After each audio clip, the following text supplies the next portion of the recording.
జిమ్లో పెద్ద పెద్ద మెషిన్స్ యూస్ చేసే వర్కౌట్స్ అన్నీ ఇంట్లో రెప్లికేట్ చేయాలనిపించింది. ఎందుకంటే ప్రజెంట్ నేను మా ఊరు వచ్చాను అనమాట. నాకు దగ్గరలో ఒక్క జిమ్ కూడా లేదు. బట్ నాకేమో బెంచ్ ప్రెస్ చేయాలని ఉంది.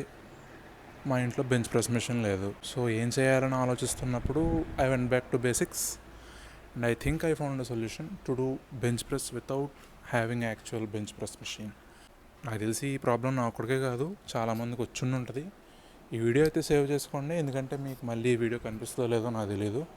సో ఫ్యూచర్లో ఎప్పుడైనా రెఫర్ చేయాలనుకున్నప్పుడు యూజ్ అవుద్ది. సో ఆ సొల్యూషన్ ఏంటంటే పుషప్స్. ఏంట్రా పుషప్స్ బెంచ్ ప్రెస్ ఒకటేనా అనుకుంటే ఒకటే, రెండింటికి బేసిక్ ఫామ్ ఒకటే. సో మీరు పుషప్ కనుక నేను చెప్పింది పర్ఫెక్ట్గా చేయగలిగితే సేమ్ బెంచ్ ప్రెస్ ఇచ్చిన ఇంపాక్ట్ వేస్తుంది. అది కూడా చూపిస్తా ఎలానో. సో ఫస్ట్ నార్మల్ పుషప్ చూపిస్తాను, అందరూ జనరల్గా ఎలా చేస్తారు.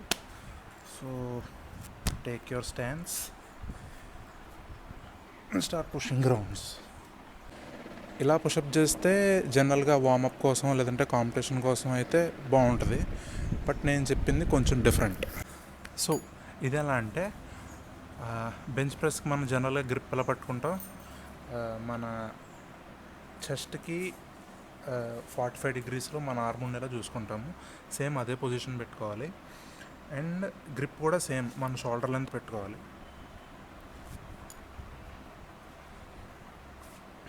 అండ్ జనరల్గా ఎలా చేస్తాం అలా చేస్తారు. బట్ ఈసారి అలా కాకుండా దిగుతున్నప్పుడు స్లోగా దిగండి అండ్ స్లోగా లేగాలి.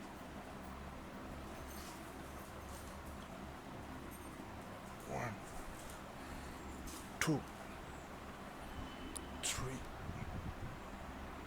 4. మేక్ షూర్ కింద దాకా వెళ్ళాలి, ఎందుకంటే అప్పుడే మీ చెస్ట్ బాగా స్ట్రెచ్ అవుద్ది, ఇంపాక్ట్ చెస్ట్ మీద బాగా పడుద్ది. అలా కనుక మీరు పుషప్స్ చేస్తే బెంచ్ ప్రెస్ ఇచ్చిన ఇంపాక్టే వస్తుంది. అండ్ మీకు ఇంకో డౌట్ రావచ్చు, బెంచ్ ప్రెస్లో అయితే సెట్కి ప్లేట్లు పెంచుకోవచ్చు, బాగా ఎఫెక్ట్ చూపిస్తుంది అని. ఇది కూడా సిమిలర్ థింగ్ చేయొచ్చు. ఎలా అంటే మీరు రెప్యుటేషన్కి అంటే మీరు చేసే రెప్స్ మధ్యలో టైం ఇంక్రీజ్ చేసుకోండి. అంటే సెట్ 1లో మీరు కంప్లీట్గా కిందకి వెళ్ళి పైకి లేవడానికి 1 సెకండ్ తీసుకోండి.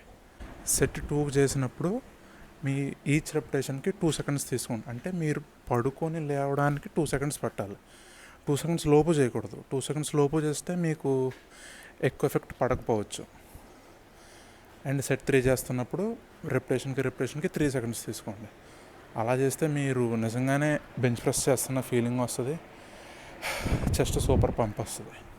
చూసారుగా, మీకు ట్యూటోరియల్ ఇచ్చినందుకే నాకు చాలా చెమటలు పట్టినాయి. ఇది నా బెంచ్ ప్రెస్కి ఆల్టర్నేటివ్.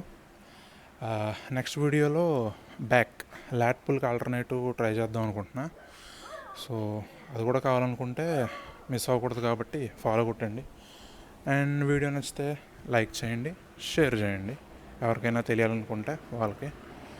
అండ్ నచ్చకపోతే కామెంట్ చేయి ఎందుకు నచ్చలేదో. See you in next video. Bye bye.